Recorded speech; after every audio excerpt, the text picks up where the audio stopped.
सारे भाइयों ने हाथ जोड़ के राम राम भाई। थम देखने लाग रहे सो जबरदस्त हरियाणा और मैं सु थारा अपना विक्की बैरागी, ना किसी का दुश्मन है ना किसी का सागी।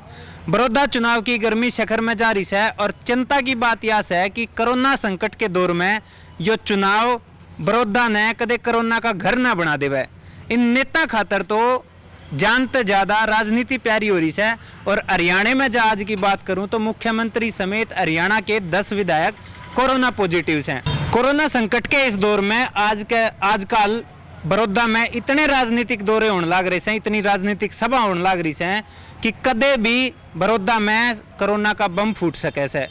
और समझ में बात यह नहीं आती कि जब ब्याह शादी जिसे समारोह खातर लोगों की गिनती निर्धारित करी गई है तो फिर इन राजनीतिक सभाओं खातर, इन भीड़ भाड़ वाले राजनीतिक प्रोग्राम खातर परमिशन इजाजत कौन देवे से। भारत सरकार, राज्य सरकार और सुप्रीम कोर्ट के आदेशों के बावजूद भी कोरोना से संबंधित दिशा निर्देशों की पालना क्यों नहीं करी जा रही, जो सोचने का विषय है। लेकिन मान लिया कि राजनेता खातर तो लोगों की जान से ज्यादा राजनीति जरूरी है, पर के प्रशासन खातर भी अपने कर्तव्य, अपनी ड्यूटी ते फालतू नींद जरूरी है।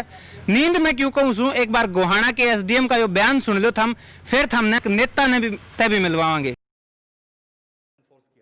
सर, जिस तरह से मंत्री आ रहे हैं, ये अब रैलियां भी चल रही हैं, लोगों से मिल रहे हैं, किसी तरह की परमिशन ली जाती है इसको लेकर? नहीं, रैली वगैरह अभी कोई नहीं हुई है। रैली किसी तरह की नहीं हुई है, कोई परमिशन नहीं हुई है।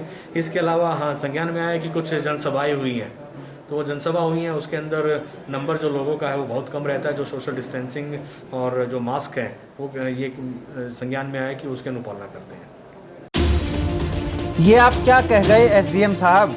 शायद आप नींद में रहते हो। जो आपको गोहाना और बड़ौदा में हो रहे राजनीतिक कार्यक्रमों में भीड़ का अंदाजा नहीं है। आप आंखें खोलकर एक बार ये तस्वीरें देख लीजिए। ये तस्वीरें चीन या पाकिस्तान की नहीं हैं और ना ही जम्मू कश्मीर की हैं। ये तस्वीरें आपके अपने गोहाना तहसील की हैं, जहां सरेआम आपकी नाक के नीचे भीड़ भरी राजनीतिक सभाएं की जाती हैं और आपको भनक तक नहीं लग पाती है।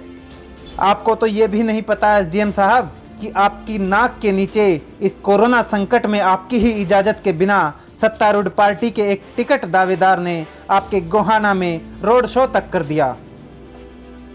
अब आप एक बार उनसे मिल लीजिए जिन्हें राजनीतिक सभाएं करने का शौक चढ़ा था और कोरोना का डर तो था ही नहीं। परसों तक साहब कह रहे थे कि उन्हें तो कोरोना है ही नहीं, और बस फिर क्या था, कोरोना साहब को गुस्सा आ गया। माननीय मंत्री साहब भी कल ही कोरोना पॉजिटिव हो गए। 26 तारीख से विधानसभा सत्र शुरू हो रहा है, ठीक है। और क्या मांगे वहाँ पे बड़ौदा विधानसभा सत्र के दौरान जो है तो अध्यक्ष जी भी कोरोना पॉजिटिव मिले हैं। आज विधानसभा सत्र में कोरोना पॉजिटिव मिले हैं। सर, अध्यक्ष किस तरह कैसे चलेगा? फिर जो अध्यक्ष जी हैं ज्ञानचंद गुप्ता जी, उनकी रिपोर्ट जो है कोरोना पॉजिटिव आई है, खुद की आगे होगी। मैं तो ठीक ठाक हो, अभी तक जाकर रेडी हो गई। मेरे घर में तो 25 आदमी का सैंपल करवाया था, एक जो दरवाजे में बैठता पुलिस वाला वो पॉजिटिव आया है, 24 ठीक आए। चिंता की बात यह है कि जब हरियाणा में कोरोना विधायकों तक पहुंच लिया, मंत्रियों तक पहुंच लिया और तो और मुख्यमंत्री तक भी पहुंच लिया, तो आम जनता इस तक कितने दिन और बच सके से कि न्यू कोरोना फैलन ते रोका जाएगा। और देखने की बात यह भी है कि अब भी प्रशासन की नींद टूटेगी अक नहीं। प्रथम देखते रहिए जबरदस्त हरियाणा। इस वीडियो ने लाइक और शेयर कर दो, यूट्यूब पे सब्सक्राइब कर लो। कैमरे के पीछे से अनिल गर्ग, राम राम।